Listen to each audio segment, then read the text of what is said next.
निवडणुका जवळ आल्या की काँग्रेसला गळती लागल्याचं बोललं जातं आणि त्याचप्रमाणे काल मिलिंद देवरा यांनी पक्ष सोडल्यानंतर आणखी काही नेत्यांचे जे आहे ते पक्ष सोडण्याची चर्चा सुरू आहे आणि याविषयी बोलण्यासाठी आपल्यासोबत माजी मुख्यमंत्री आणि काँग्रेसचे नेते पृथ्वीराज चव्हाण आहेत. सर, खरं तर मागच्या निवडणुकांमध्ये काँग्रेसचे अनेक नेते सोडून गेलेले होते. आता सुद्धा लोकसभेची निवडणूक समोर आहे.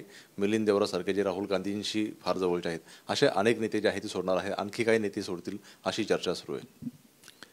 मिलिंद देवरांची बऱ्याच दिवसापासून चर्चा चालू होती, कारण त्यांना दक्षिण मुंबईची लोकसभा निवडणूक लढवायची होती, पण 3 पक्षाची आघाडी झाल्यामुळे ती मिळणं शक्य नव्हतं. मग राज्यसभेचा त्यांनी प्रयत्न केला.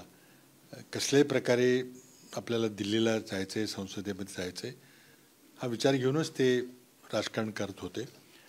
काँग्रेसच्या राजकारणामध्ये त्यांचा दैनंदिन कुठं काही सहभाग अलीकडे काही दिसलेला नाही. त्यामुळे ही चर्चा बऱ्याच दिवसापासून चालू होती.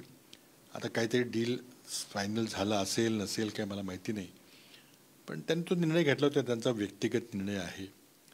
याचा काही फार मोठा व्यापक विचार करायची काही गरज नाही, कारण ही चर्चा चालू होती. कारण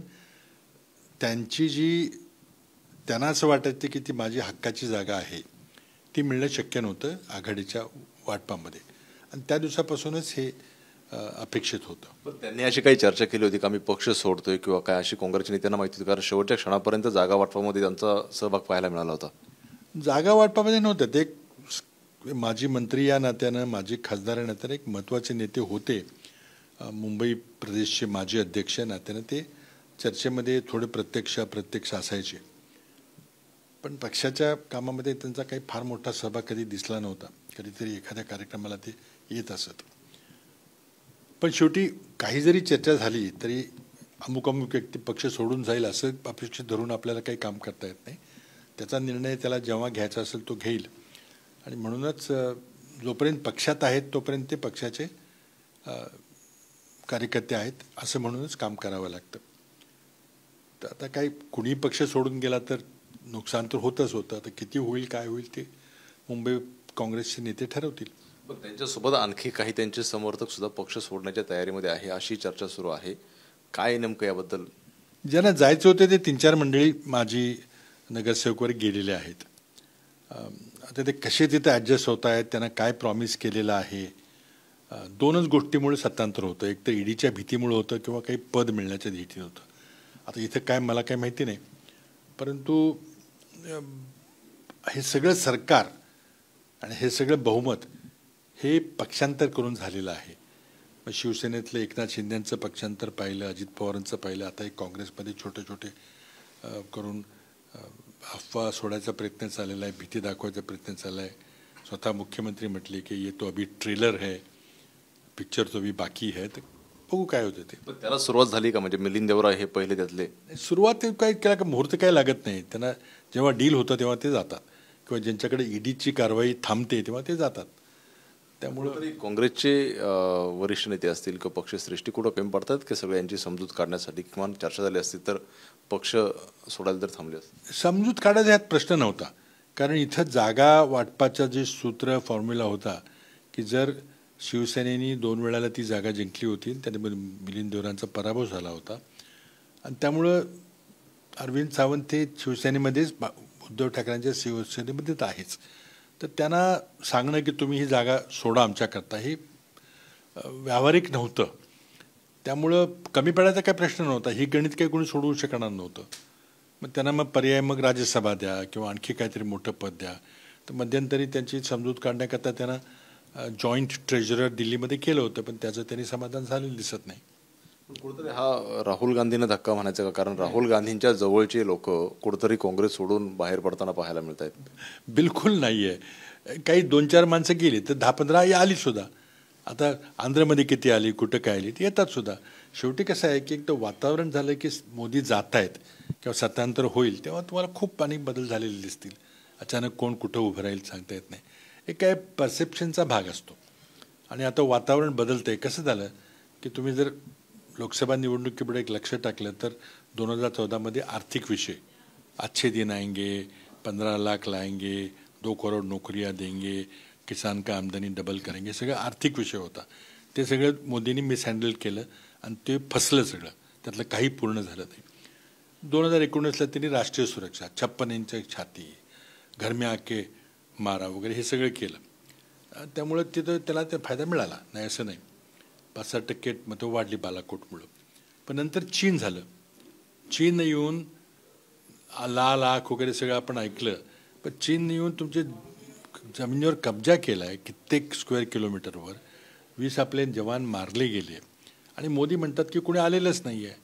मग उपग्रहाचे जे फोटोग्राफ येत आहेत की आपल्या भूमीवर त्यांची छावण्या उभा करायचं चाललंय, ते काय ते खोटे फोटो आहेत का ते? तर त्यामुळे तेही आता त्यांचं संपलं आहे.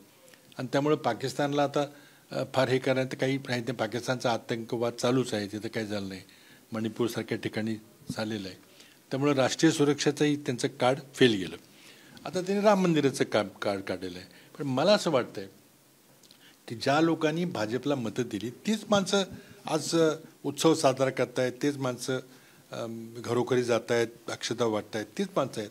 पण ज्यांनी मोदींना मागं मतं दिली नाहीत त्यातले किती कन्वर्ट होतील हा त्यातला खरा प्रश्न आहे. काही होतील कदाचित, परंतु ज्यांनी भाजपला मतं दिली ते किती नाराज आहेत. महागाईमुळं, बेरोजगारीमुळं किंवा शेतकऱ्यांच्या आत्महत्या होत आहेत, ती किती कमी मतं होतील. त्यामुळे मला वाटतं ती झालेली मते कमी होतील.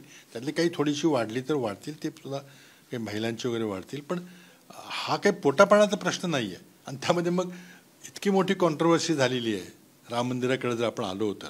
तोच मुद्दा आहे की अनेकांनी शंकराचार्यांचं म्हणणं असेल, मूर्तींचं असेल, असं खूप आता नवीन कॉन्ट्रोवर्सी होताना पाहायला मिळते. कॉन्ट्रोवर्सी नाही, वस्तुस्थिती आहे ना. आज तुमचं मंदिर पूर्ण झालेलं नाही, त्याला अजून 2-2.5 वर्ष 3 वर्ष लागणार आहेत.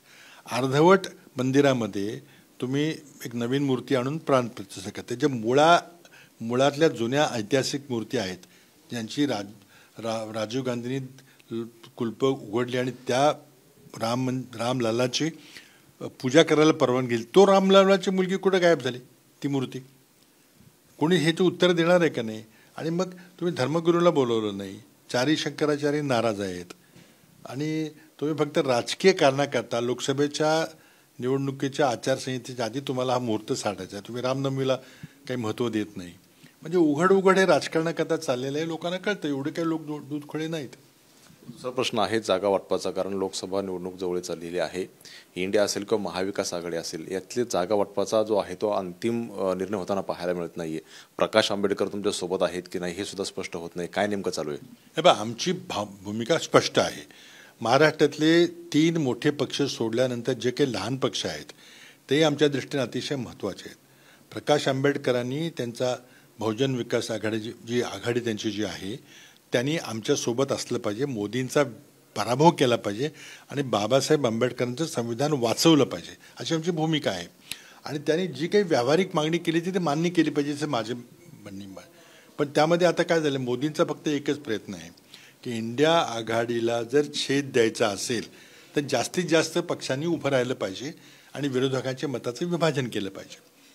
आता आंबेडकरांनी समजा राजू शेट्टी असतील किंवा आम पार्टी असेल किंवा MIM असेल, ह्यांनी माणसं उभी केली तर नुकसान कोणाला होणार आहे आणि फायदा कोणाचा होणार आहे? तर मोदींची स्ट्रॅटेजी क्लिअर आहे की जास्तीत जास्त माणसं उभी करायला लावा, त्यांना जे काही रसद असेल ती पुरवा.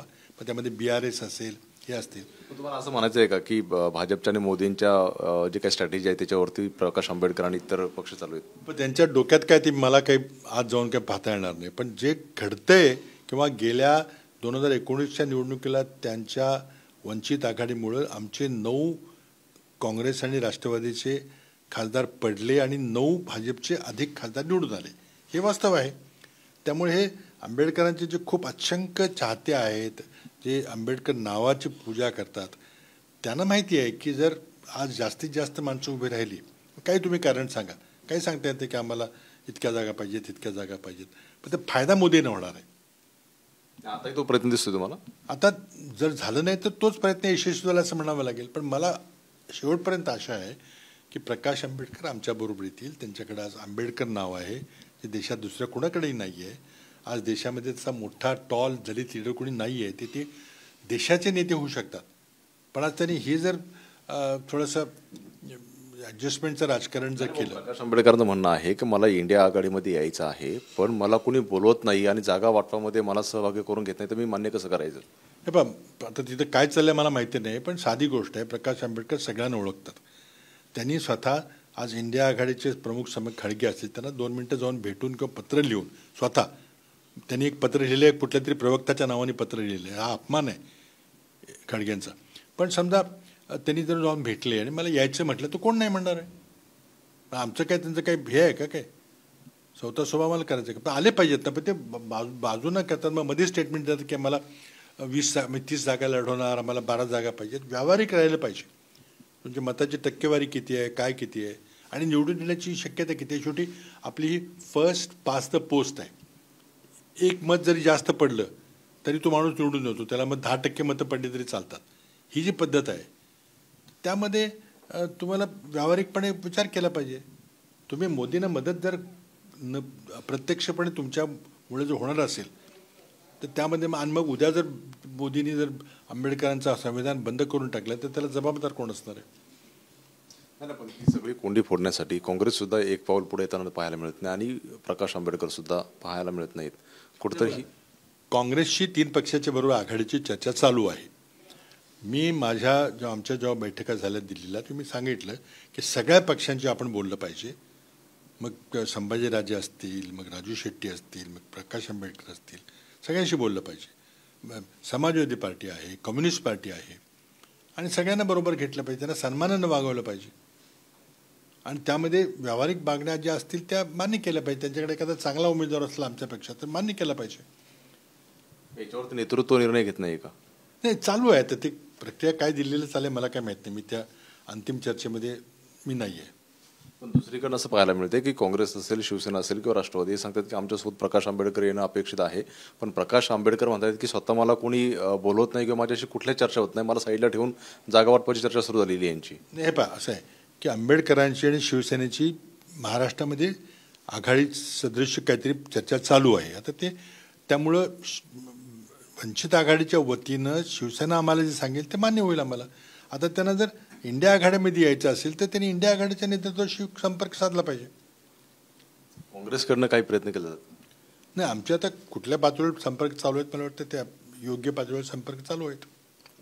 पाहतोय जर प्रकाश आंबेडकरांना इंडियासोबत यायचं असेल तर त्यांनी संपर्क करायला पाहिजे आणि नेत्यांचं नेमकं काय म्हणणं आहे ते सुद्धा माहीत नाही. मात्र पुढच्या काळामध्ये प्रकाश आंबेडकर हे इंडिया आघाडीसोबत येतात का हे पाहणं सुद्धा महत्त्वाचं राहणार आहे.